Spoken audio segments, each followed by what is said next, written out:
Okay. All right, let's call the meeting to order. It's a little after 10, and appreciate members being here. Clerk, call the roll, please. Senator Albritton? Here. Senator Butler? Here. Senator Chastain? Senator Figures? Here. Senator Givhan? Here. Senator Hatcher? Senator Hovey? Here. Senator Kelly? Senator Melson? Senator Roberts? Here. Senator Sessions? Here. Senator Singleton? Senator Smitherman? Senator Wagner? Senator Allen? Here. Senator Orr.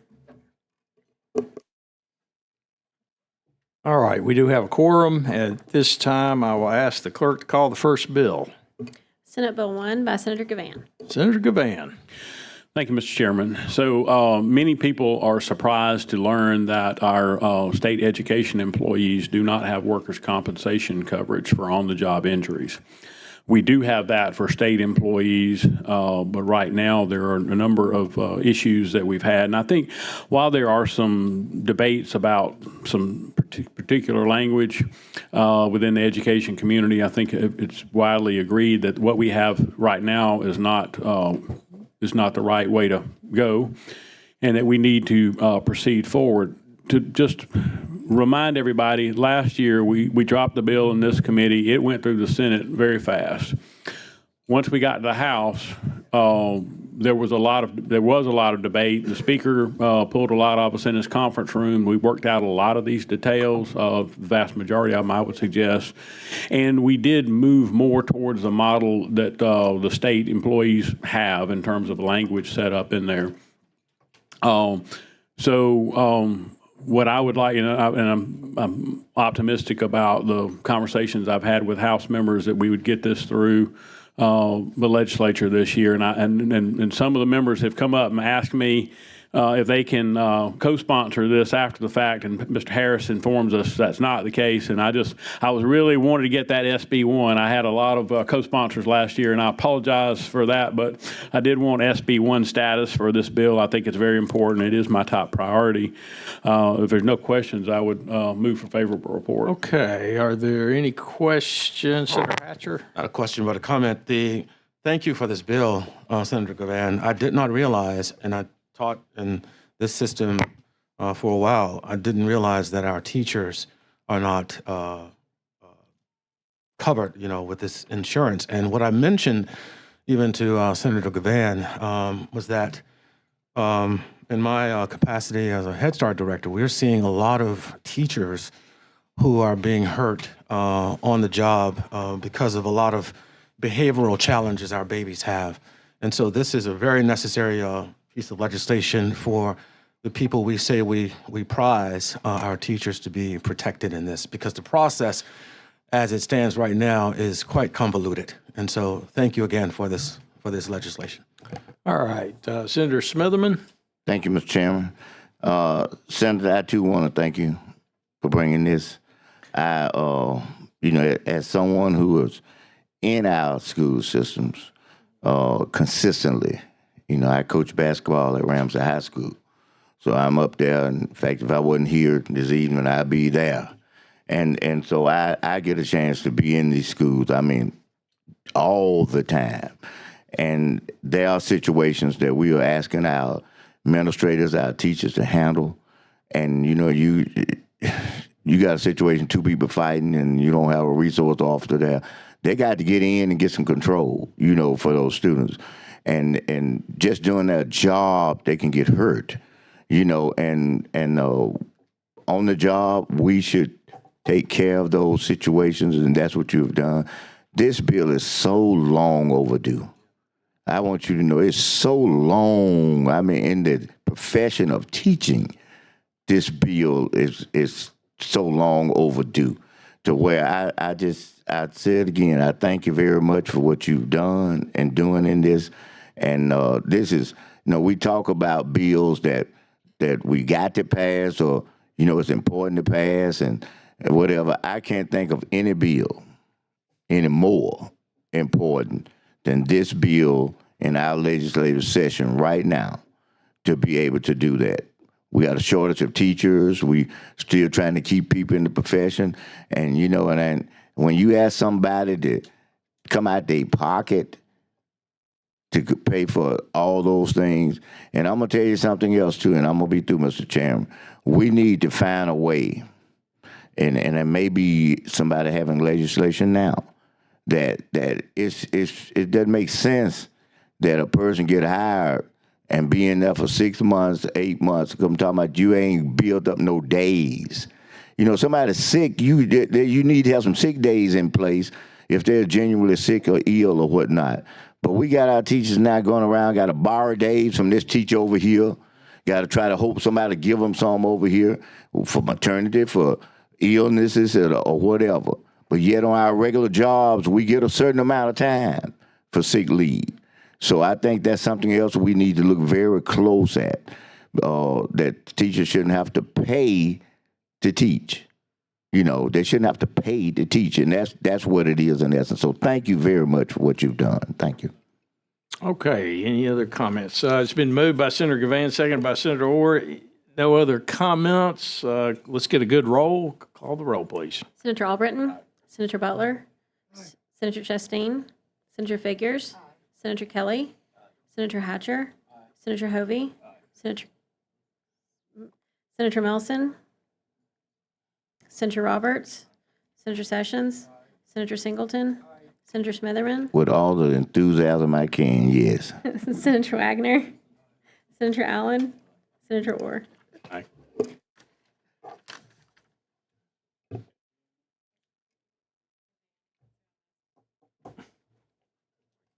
Fourteen ayes, 0 nays. The bill is given a favorable report. Thank you, Senator Givhan. Next, we've got 3 bills. I apologize a little bit for having them as my bills. I'm trying to get them off the table and before get focused on the budget. The first one's a bill that is new. The public hearing is, I wanted you to hear from the proponents of this. And we have 3 speakers today that are proponents. There are no opponents that I know of. We do have an amendment, a small amendment. 159 and 160, those are going to be House bills coming up. I just stuck them on here. I was asked to file them, and so you would be familiar with them. You're familiar with 159, I believe, and then 160 is a new bill, but it's at the request of the county commission. So that's just to familiarize yourself with them as the House bills come up. So we'll call up Senate Bill 83, and the first speaker that we have is Amanda Dixon. Miss Dixon? And if you could keep your comments to 2 minutes, please. Hi. Okay, this bill is important to us because with a disabled child, it is very hard to change him in a public setting. So either he has to be changed in the back of a car or be forced to be laid down into a public restroom on the floor because there's not adjustable handicap changing tables. And he is not small by no means. He's 8 years old. He weighs 56 pounds.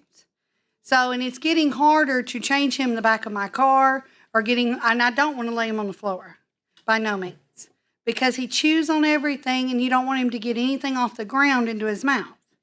So that's why it's very important for all the disabled children to be able to have a place to respectfully and change them in a public restroom. Because I've been confronted by the police before for changing him out in my car because it's in public indecency. And that's not right. That shouldn't be an issue I have to face as a mother of a disabled child. So that's why we propose this bill to have adjustable changing tables for his size and all the disabled children. So All right. Appreciate it. Thank you. Thank You're you for welcome. coming, Ms. Dixon. Next, we have Ms. Powell.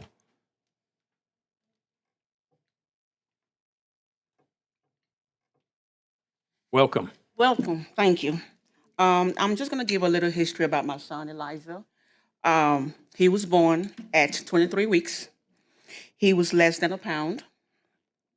Now he is over 60 pounds. Elijah has, he's autistic. He has CP. He has what they call a short bowel disorder. He has stage 4 ROP.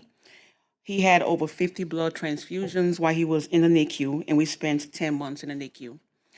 With the short bowel disorder, excuse me, I know this is TMI, but Elijah gets to have accidents very frequently.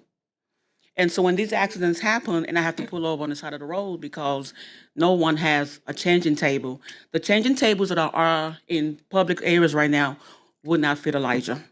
He's not able to fit. So like Ms. Amanda said, our option is to either lay our kids on the floor in a bare bathroom, or I change him in the back of my car. Those are my only options. Or he has to stay in that soil diaper till we get home. I'm unable to take Elijah anywhere. You know, I have an older son that's in karate, soccer, football, you name it, he's in it. And he wants his little brother to be there with him. And we can't do that because we never know when he's going to have an accident. So, and it gets frustrating. And like Ms. Amanda said, we have to be worried now because the police pulls you over and says, hey, indecent exposure. And I'm saying to myself, where do you want me to change my child? On a plain bathroom floor? You know, I have to change him at some point. So that's why we have the Senate Bill 83 is to come in here and fight for our children. At some point, Elijah's going to need help for the rest of his life. When he turns 16, 17, 18, I don't want to have to change him in public. It's not dignified. You know, it's not right. It's not proper. And I want him to be able to enjoy life like everybody else. I want him to get out. I want him to go out places. I want him to go to a football game. And I know that I can go into the restroom and change him securely, privately. So that's why we are here fighting for that bill. Thank you. Thank you, Ms. Powell. Next, we have June Wilson. Ms. Wilson. Ms. Wilson is the one that came to visit with me. She lives in Huntsville. And I tell you, she almost moved me to tears the first day we met. So, June, we appreciate your being here. Thank you. I will stay on track for those 2 minutes. Well, we won't. We don't have a hook around here, so if you want to take 3 or 4, we'll go with it. Absolutely. Good morning, Chairperson and esteemed members of the committee. My name is June Wilson. I live in Huntsville, Alabama. I'm a wife, a mother, veteran, Alabama Partners in Policymaking alum, disability rights advocate, one of the many state parent consultants supporting families with children with disabilities from birth to age 21, and Changing Spaces Alabama co-chair. I am here today to speak in support of Alabama Senate Bill 83, which calls for the installation of powered height adjustable adult-sized changing tables in public restrooms. Senate Bill 83 is simple but a powerful step toward ensuring that all people in our community, regardless of their mobility or medical needs, have access to a safe and sanitary space. Powered height adjustable changing tables provide not just convenience, but basic human dignity. They prevent injury to both individuals needing assistance and their caregivers, and they reinforce Alabama's commitment to accessibility and inclusion. The bill is about dignity, accessibility, and inclusion. Right now, thousands of Alabamians, children and adults with disabilities, those with medical conditions, and their caregivers face an impossible challenge. Many public spaces lack proper facilities to accommodate individuals who cannot safely or comfortably use a standard restroom. As a result, caregivers are often forced to change loved ones on bathroom floors in unsafe conditions or leave events early because there's simply nowhere to go. For my family, this is not just an issue of policy, it's personal. My son, Lord Wilson, is 4 years old. He was born at 29 weeks and he has been a fighter from day one. He has a diagnosis of autism spectrum disorder and developmental delay. And while we are excited for the day he may be able to use the restroom independently, we're not there yet. Right now, when we're out in public, we face heartbreaking choices. Too often, I've had the option, but I have had not had the option, to change Lord's pull-up in a proper restroom area. I have to change Lord's pull-up in our car in full view of strangers. Other times, I've had to lay him down on a cold, dirty bathroom floor because there was simply no other option. I have been ridiculed for changing my child in my car, told just to use the bathroom, but there is no bathroom to use. The alternative, staying home, and that's what I've had to do many times. Miss out on family outings, avoid community events, and feel isolated simply because the world isn't built for children like mine. It shouldn't be this way. No parent should have to choose between their child's dignity and participating in public life. No caregiver should have to risk injury lifting their loved one in unsafe conditions, and no individual, child or adult, should be expected to accept unsanitary, undignified conditions just to have their basic needs met. SB 83 is a simple, compassionate solution. Powered height adjustable changing tables will give families like mine the dignity, the safety, and inclusion we deserve. I urge you to support this bill and the 16.9% of disabled persons in the state of Alabama. Help make our state a more welcoming and accessible place for all. Thank you for your time and your consideration. Thank you, Senator. Thank you, Ms. Wilson. Senator Smitherman? Mr. Chairman, I want to start out by saying I thank you. I want you to hear me. I thank you. And I say that to the members because they don't know that you and I have had the conversation. You shared this information with me, and everything that you said to me is just as clear when I see them there. So that's what I thank you for, because that tells me, if you heard me say so many times, that when I'm talking to people, it look like I'm looking at your eyes, but I'm looking at your heart. That's what my eyes be looking. Just my face made me think in my eyes, and I knew that when we talked, that where your heart was. I'm not questioning your heart, but I knew where it was in this. And this reminds me so much when Senator Cam Ward was passing the autism bill, and we were on the floor, and we had some people who were questioning whatnot, and two things happened. One, it wasn't even my bill, so I'm telling y'all now, don't get into this, because you might see this happen again. It wasn't even my bill. He was standing around there and talked to the insurance folks doing all of that. I politely whispered in the ear. I said, can I go up here and kind of keep things straight for you? He said, yeah. I went straight up there and I said, I moved found passage.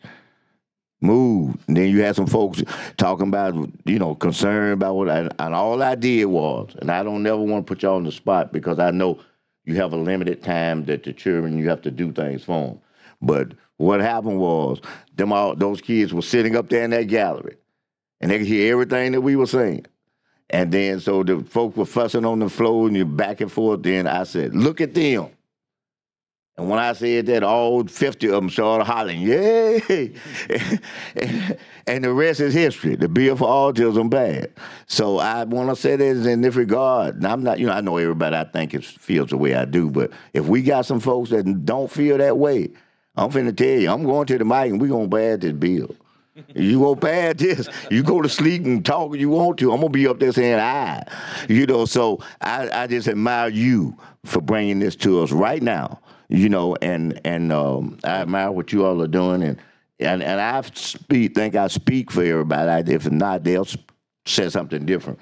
We're going to do whatever we can to help y'all. I say this now, this is our responsibility. They can't do for themselves. They can't pay for high-power lobbyists. And I admire lobbyists because that's a good profession, but they can't pay for it. It's our job to be their lobbyists and everything else for them. It doesn't matter what district they live in. It doesn't matter what part of the state. That's why we're state senators. Thank you, Mr. Chairman. Thank you, Senator Smith. Senator Singleton. Mr. Chairman, I know what I'm about to say is a sensitive issue. I support this bill and I support these mothers. I know we've been dealing with these boys and women bathrooms, and these ladies have young boys.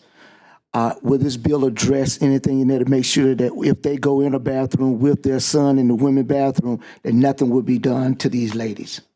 Our thinking is we'll have family bathrooms. I'll give it a harder reading, but the thinking is there would be that male or female family restroom that would have this automatic table, because the children get to be so heavy that the moms. But that's not can't in pick them every up. place, though. The family bathroom is not in every. No. That's Senator. This is going to take time. I understand. We've got to put it out there, and it's like I'm just amazed we hadn't done anything already. And it's like I'm Senator with you on figures in the maternity leave bill that we all thought until or the workers' comp. And we're learning every session new things that we need to address. I'm with you 100%. I just don't want nobody approaching these mothers in a I will public bathroom. we'll give it because a of that. redouble and make Thank sure you. that's in there. Good job, son. Senator Albritton.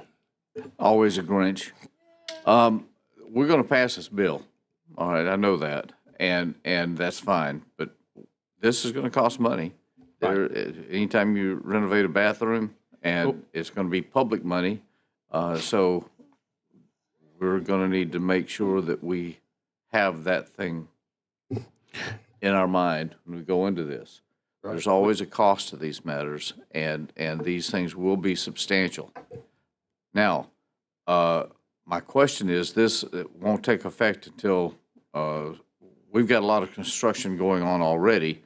Are we going to have to back up and change things on No, those? I mean, I think the effective date, somebody, 28, isn't that the year I think we put in 28, there? and then I see 2028. another amendment coming in, And that- going to 30. The amendment is for just a CPI.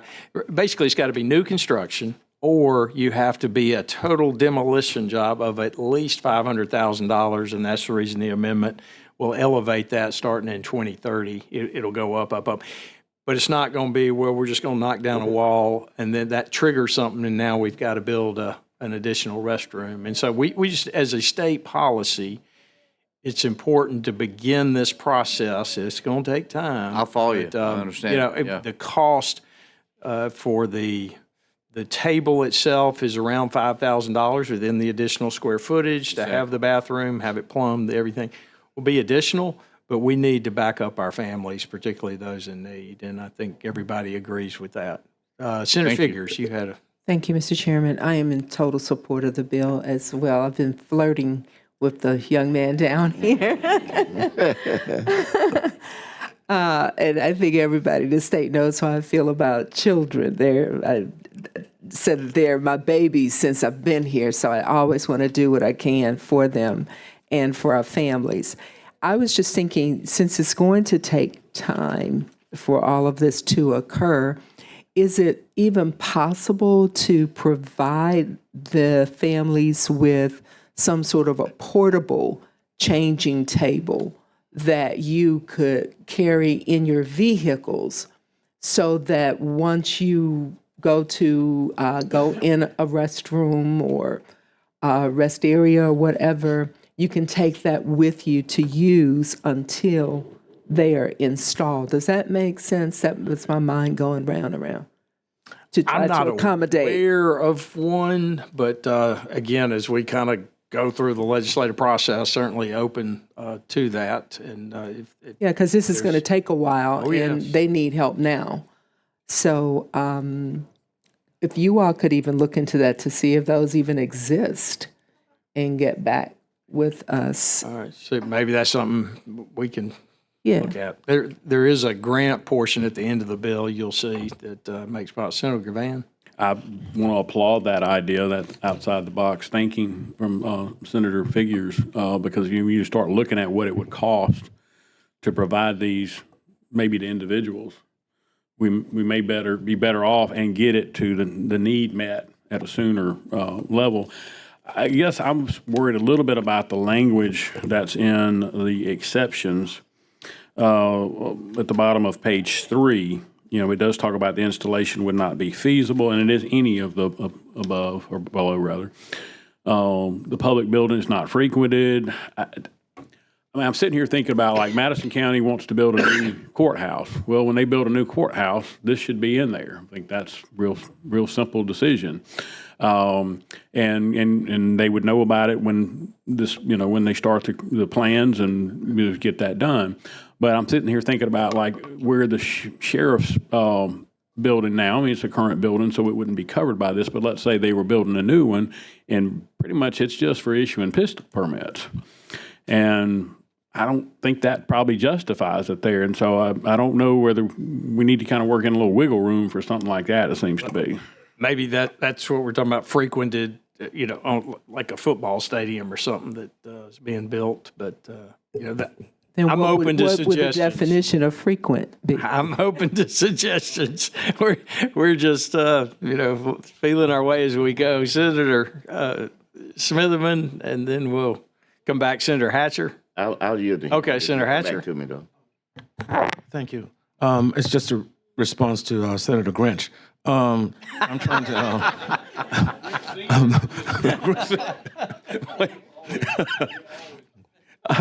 I'm just wondering if when it comes down to the dollar amount, if we've done or will do some research to, because it seems like the Civil Disabilities Act through HHS, I know we've done some things with matching funds for these kinds of accommodations, and whether or not there may be some federal funds to match making those accommodations. It's just a Okay. Yeah.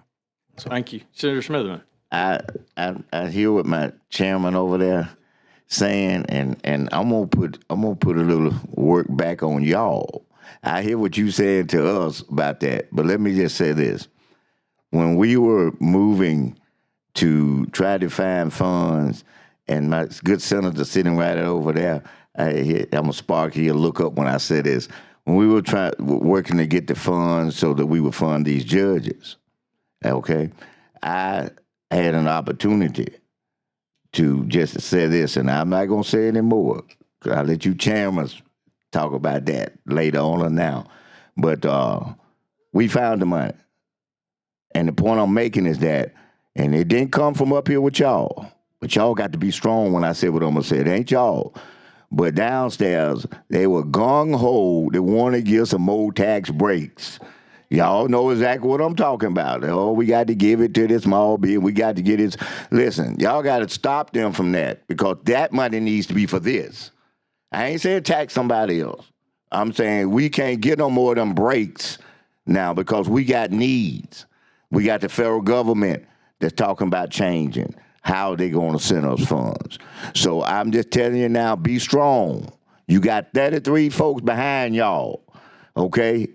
There you go. We be strong. We got 33 folks behind you. We back you. Don't cave in to that giveaway program downstairs, giving away money. We got needs up here, okay?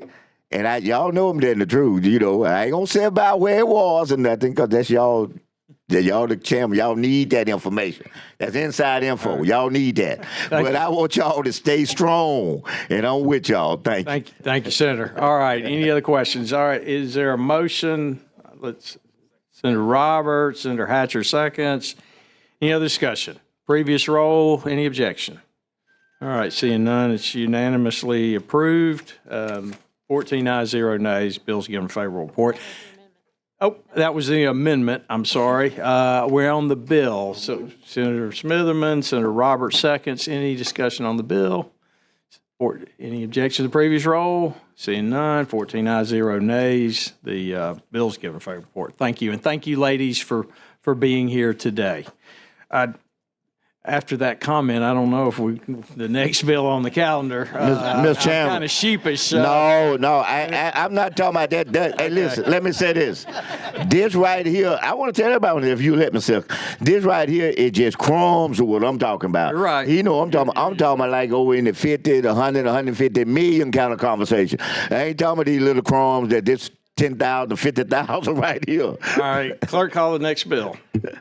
Senate Bill 159 by Senator Orr. All right, we passed this, folks, last year. I think we even passed the House bill. Then we had other things we were doing. Senator Smitherman moves. Is there a second? All right, Senator Roberts, any discussion, any objection to the previous roll?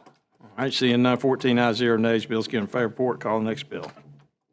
Senate Bill 160 by Senator Orr. All right, this is a sales and use tax to get them in sync with each other. As I said earlier, this will be a House bill coming up. It doesn't give away any revenue, but it does bring some clarification to when we pass an exemption, what the locals need to do. It's pretty simple, straightforward bill brought by the counties. Is there Mr. Roberts, second, Ms. Figures? Senator Smitherman. What impact is going to have on the municipalities? I mean, I don't understand it enough, so when I make this statement, it may not be accurate. But it seems like we're letting the county drive the train for the cities, and cities ain't got nothing to do with that except what the county says. That ain't. Supposedly the league is in full support. This deals with the state law. When we pass something, how they will opt in, opt out. And a lot of times that doesn't get done in our legislation, so this will bring the clarification there. I think the day is Municipal Advocacy Day as well, so they're going to be down here about 11:30. According to Mr. Brassfield, they're all in. So you got okay. you got my source. Okay. All right, it's been moved and second. Any objection to the previous unanimous roll? All right, 14 ayes, 0 nays. The bill's given favorable report. Before you leave, thank you, members. I've got a couple things I want to discuss with you. Number one, we got a fair amount of local sales tax exemption bills that have been put in this committee as usual. There is a project in the House. I know Senator Figures has worked on this. They're working on a bill.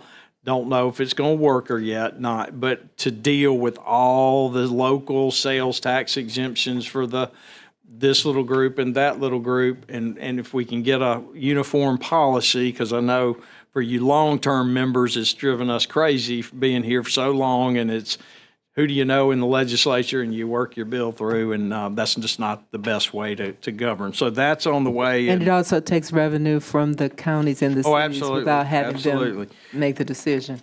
Tomorrow, we have the final, this group plus our House colleagues on Ways and Means Education, 9:30 in the morning, should take 30 minutes. You should have received the final copy of the report we'd like to adopt tomorrow, and it gives the three: do nothing, do the hybrid, or go full in on the student-based funding.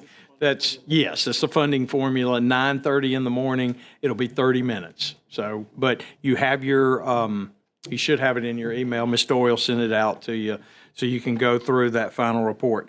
Lastly, as far as the budget starts up here. If I can see you all as soon as you're ready, then the door's open, and need to start our conversations about what you want to see in the budgets. I appreciate all the comments about the bill for the changing tables, but we all know I can't pass a bill by myself. I need y'all, and this here, it's our budget. It's all 35 of us plus our House colleagues. So whatever you have, if you can have your secretary get with Ms. Doyle and let's get a time and sit down, or just send a letter down the hall.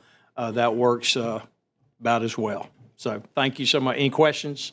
All right. Thank you all for being here. Let's have a great year. Thank you, Appreciate Mr. it. Chairman.